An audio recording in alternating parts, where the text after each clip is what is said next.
Single dad soldier saves CEO's daughter from bully at college, unaware of her identity.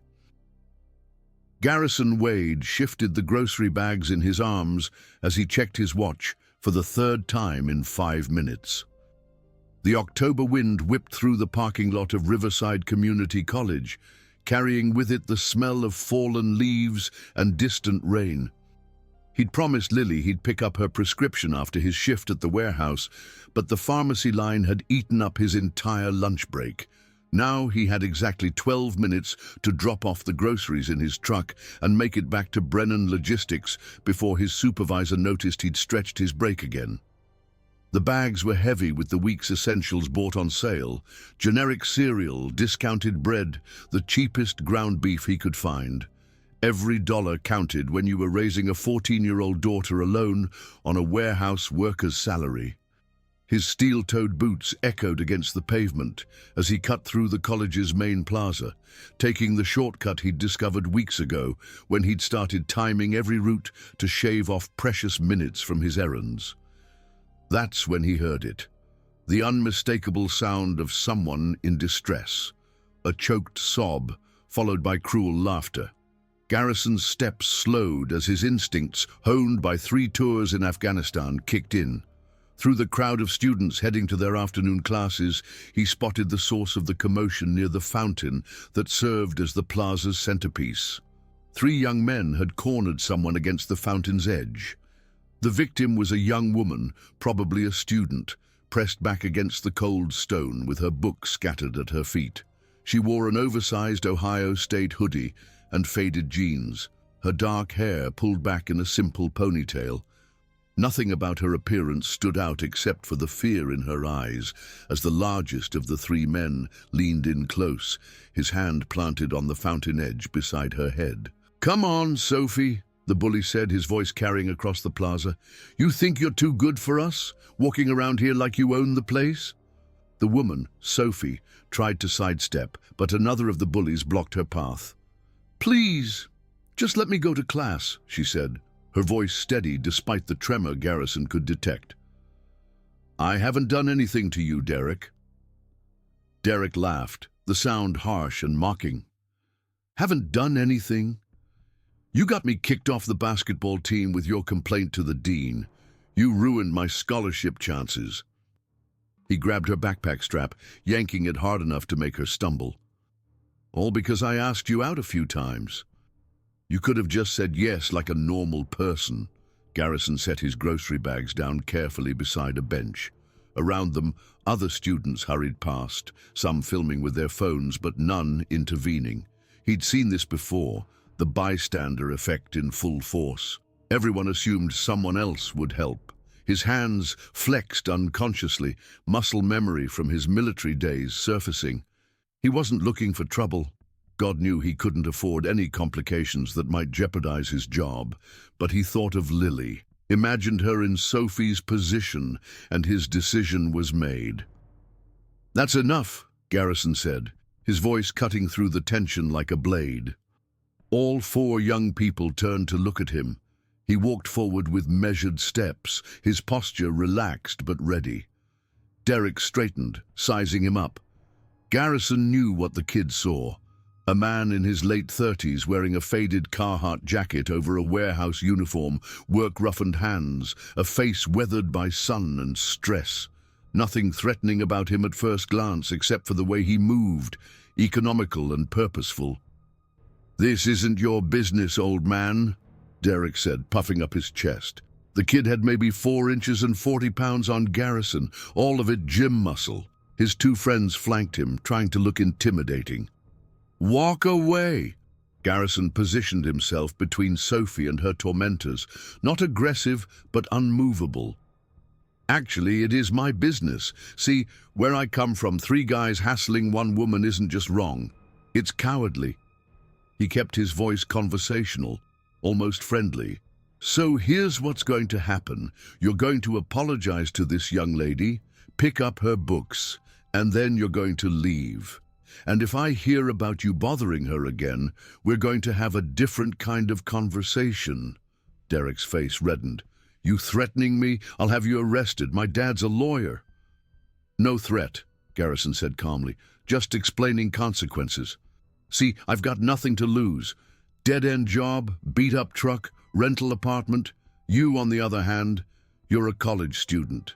You've got a future to protect. Be smart about this." One of Derek's friends tugged at his arm. "Come on, man, it's not worth it." But Derek's pride was wounded now. He took a step forward, his fist cocking back.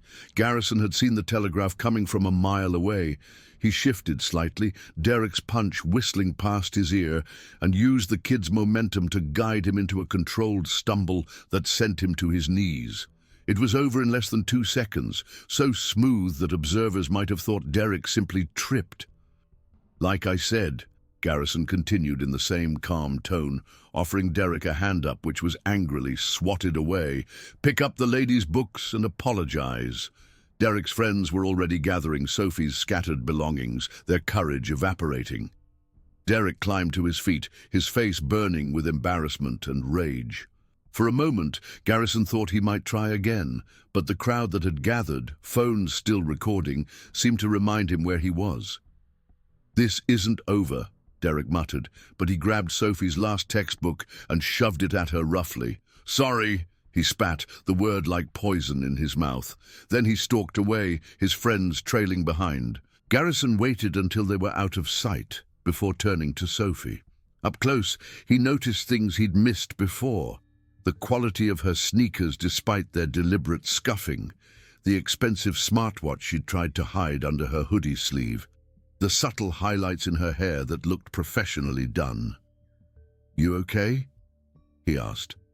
Sophie nodded, clutching her books to her chest. Thank you so much.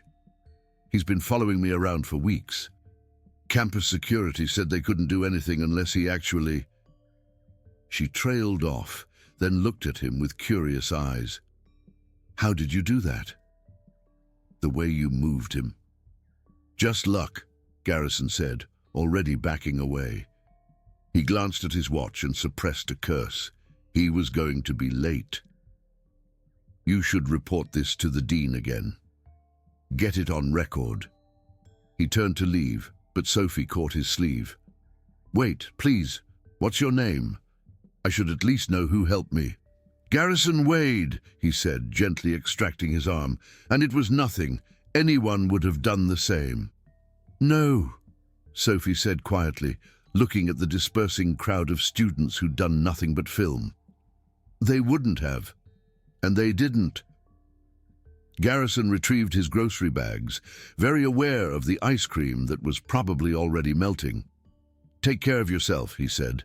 And then he was jogging toward his truck, his mind already on the excuse he'd need for his supervisor. Behind him, Sophie watched him go, pulling out her phone with shaking hands. 2 weeks passed, and Garrison had almost forgotten about the incident. Life had a way of moving forward relentlessly when you were living paycheck to paycheck. The warehouse was entering its busy season with the holidays approaching, which meant overtime was available. Garrison signed up for every extra shift he could get. Lily needed new winter boots, her old ones were falling apart, and the heating bill was going to spike soon. He was stacking pallets in Section C when his supervisor, Mike, approached with an odd expression on his face. "Wade, you're wanted in the executive office." Garrison's stomach dropped. "What? Why?" The executive office was on the top floor of the main building, a place warehouse workers only went when they were being promoted or fired. Since he'd been late coming back from lunch twice this month, he had a sinking feeling which one it was. "No idea," Mike said, but he looked nervous. "They just called down and said to send you up immediately." Garrison set down his pallet jack and headed for the elevator, his mind racing. He couldn't afford to lose this job. The health insurance alone was keeping Lily's asthma medication affordable. Maybe if he explained about being a single father, they'd give him another chance.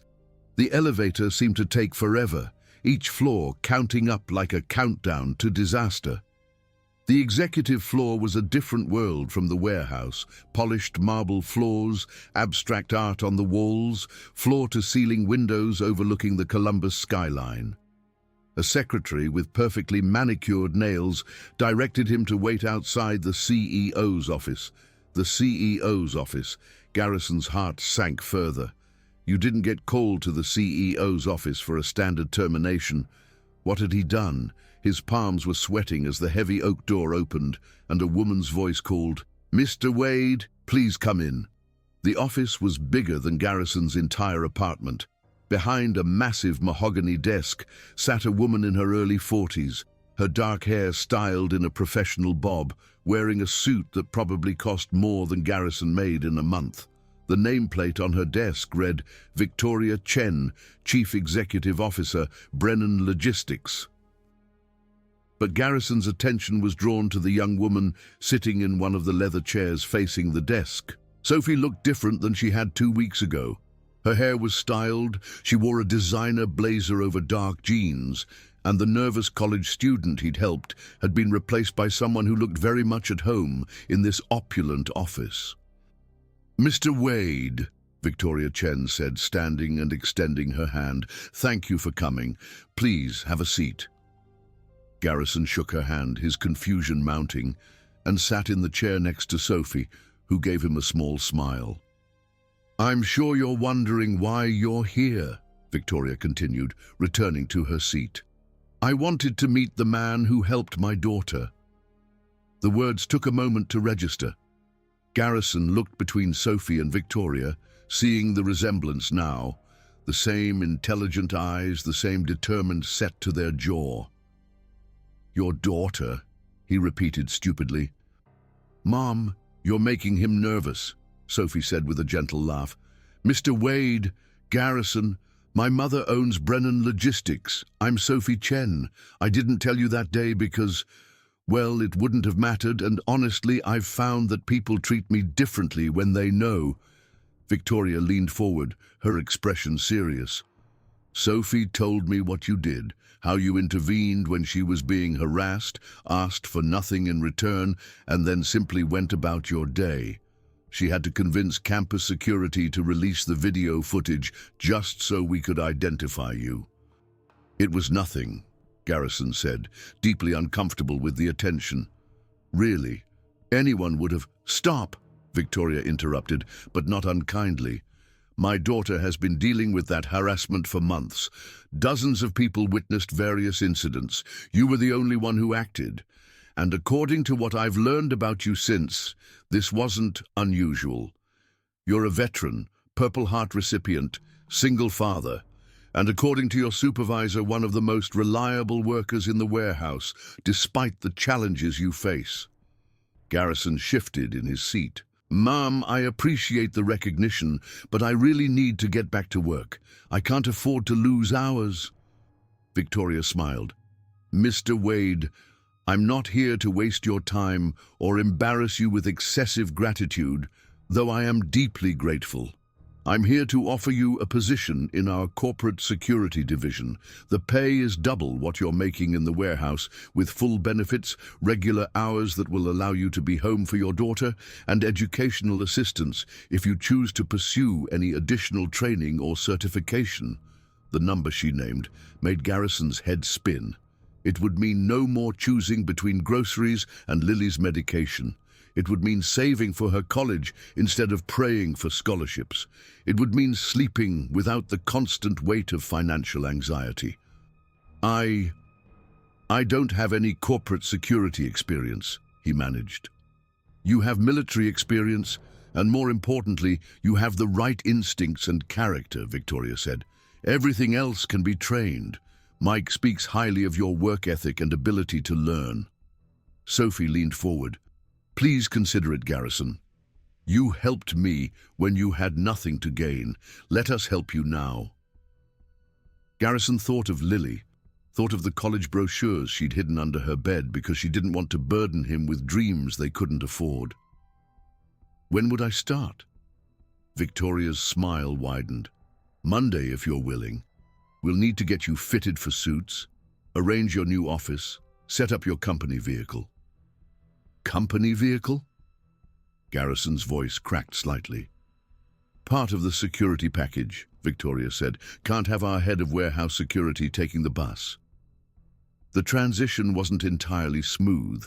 Garrison's first day in his new role, wearing a suit that still felt foreign against his skin, was met with mixed reactions from his former co-workers. Some were genuinely happy for him, others suspicious of his sudden elevation. But gradually, he won them over by being the same person he'd always been, just in a different uniform. He knew their names, their concerns, their schedules. When he implemented new security measures, he did it with their input, making their jobs safer without making them harder. The company vehicle, a modest but reliable SUV, meant he could drive Lily to school instead of her taking the bus. Their morning rides became precious time together, filled with her chatter about classes and friends and the drama club she could finally afford to join. "Dad, you're different," Lily observed one morning about a month into his new position. "Good different?" he asked, glancing at her in the rearview mirror. "Yeah, you don't look so tired all the time, and you smile more." The Chens had become an unexpected part of their lives. Sophie started visiting the warehouse during her breaks from classes, initially to shadow Garrison for a business project, but increasingly just to talk. She and Lily met at a company family barbecue and immediately bonded over their shared love of true crime podcasts and terrible reality TV. Victoria invited them for Thanksgiving, insisting it was the least she could do. The Chen house, a sprawling estate in Upper Arlington, should have been intimidating, but Sophie immediately put everyone at ease, and soon Lily was helping in the kitchen while Garrison and Victoria watched football and talked about security improvements for the company's expanding operations. "You have a wonderful daughter," Victoria said during a commercial break. "She's remarkable, smart, kind, grounded, despite everything you've both been through." "Sophie's pretty incredible too," Garrison replied. "The way she's handled everything with Derek, the strength she's shown." Victoria's expression darkened slightly. "The police arrested him last week. He'd been stalking her since your intervention. We're pressing full charges." As winter turned to spring, Garrison's life settled into a rhythm he'd never thought possible. His work in security had reduced theft by 60%, and employee satisfaction was at an all-time high. Victoria began mentoring him in the broader aspects of the business, suggesting he consider an MBA program. "You have the instincts of a leader," she told him. "With the right education, you could run this company someday." It seemed impossible, but then again, 6 months ago, he'd been counting pennies for groceries. The call came on a Tuesday afternoon in April. Sophie had been in a car accident. Someone had run her off the road. Garrison didn't hesitate, rushing to the hospital where he found Victoria, barely holding herself together. "It was Derek," she said, her voice shaking. "He made bail and, God, Garrison, she could have been killed."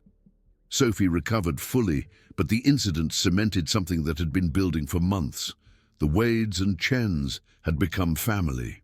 When Sophie graduated that spring, Garrison and Lily were in the front row next to Victoria. When she announced her engagement to her girlfriend Maria a year later, she asked Garrison to walk her down the aisle alongside her mother. "You're the one who showed me it's okay to stand up for yourself," Sophie said. "Who protected me when I needed it most. Your family."